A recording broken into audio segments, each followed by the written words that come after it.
Good evening, Infowars viewers. It's May the 10th. I'm here with Paul Joseph Watson, and we're at the Grove Hotel in Watford, which is in England, and this is the scene for the Bilderberg conference coming up on the 8th of June, just about a month away. Paul, good evening. Evening, good to be here. Yeah, we've basically arrived about 3 hours ago. We've had a walk around the grounds inside the hotel. Basically been everywhere. It's a huge sprawling hotel. The grounds are massive. They're going to have a police operation in force, which is taxpayer funded, and actually an article out of the Watford Observer that came out today relates how the mayor of Watford is complaining about how the protesters at Bilderberg are potentially going to be violent, even though there's been no violence whatsoever at Bilderberg protests since they started gaining traction several years ago. The police have said they'll facilitate peaceful protests. The problem being, as we've shown you in other YouTube videos, there's basically no access for car parking or areas which people can congregate to protest. There's only thin little strips of land. It's going to be very difficult to get anywhere near the hotel. There's a security exercise around the whole hotel. So it's not going to be as easy as it was in Switzerland when we were camped out right across the road from the hotel, and of course the grounds were not as extensive. Here at the Grove they are massive. But now we're going to go through the agenda, what they're likely to talk about at Bilderberg 2013 from our inside sources. Of course, the late great Jim Tucker was key in identifying this location as the site of the 2013 Bilderberg conference, and his sources live on through other people, and we've got people on the inside as well that give us indications, at least early indications, about what Bilderberg will be discussing. So we're going to go through it briefly now.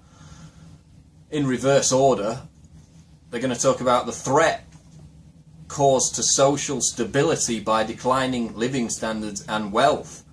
So we've seen in Europe over the past several years riots. That's going to continue because the economy is going to continue to falter. There's going to be no recovery in 2013. It's going to stagnate. So they're worried about riots. Of course, we've got DHS in America preparing for riots right now. They're going to talk about advancing so-called smart cities to spy on every aspect of public behaviour, which of course we've seen in America with IntelliStreets. Those are the light poles that record your conversations.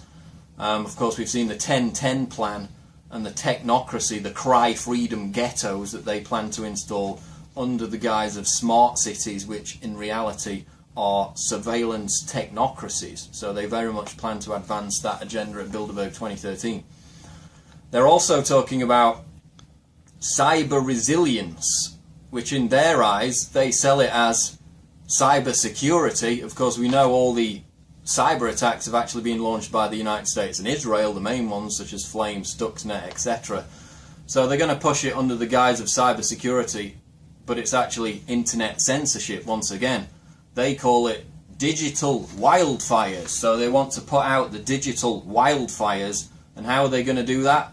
By creating what Bill Clinton called for several years ago, a Ministry of Truth for the Internet. And that's basically either a UN or a government-controlled body that vets and verifies every piece of information put out on the internet before allowing it to be published. Of course, that sounds like a complete censorship draconian nightmare, and it will be eagerly resisted, but that's what they're moving towards under this digital wildfires idea. They can't bear the spread of information on the free internet. They're also going to be talking about the manufacturing revolution of 3D printing, which of course we saw in the news yesterday, the shutdown of Defence Distributed, the manufacturer of the 3D gun. The US government has now basically shut them down completely.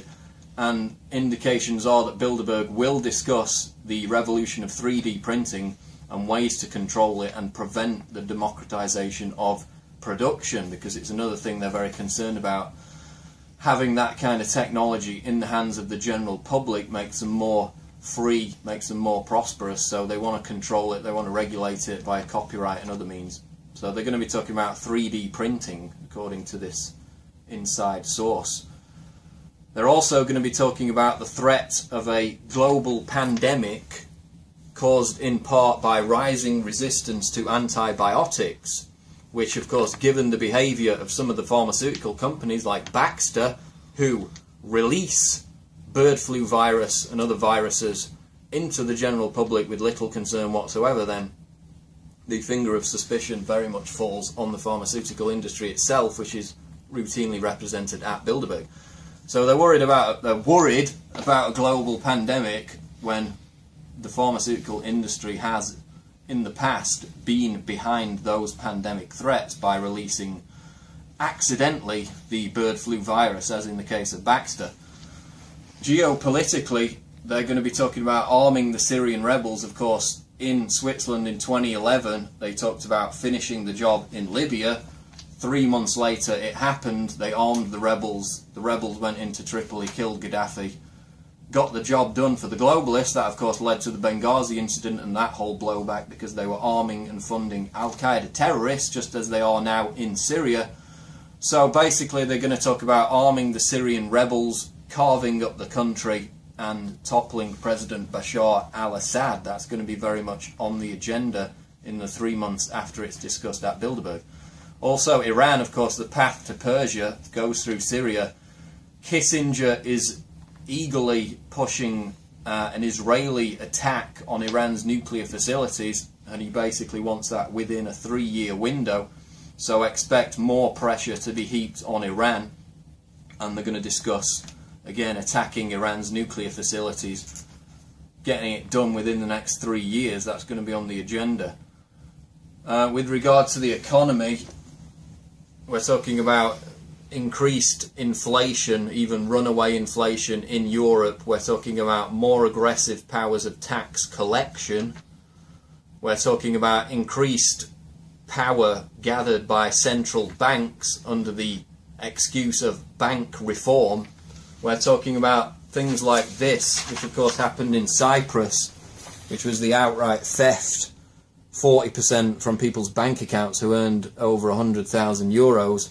That has now been announced as the template for the entire EU, so I expect them to talk about that. More bailouts to prop up the euro. Slovenia is going to be the next country to be bailed out. Again, minimal growth in 2013, stagnant economy. And then with regard to the EU, of course, British Prime Minister David Cameron has promised a referendum on Britain leaving the EU if he's re-elected.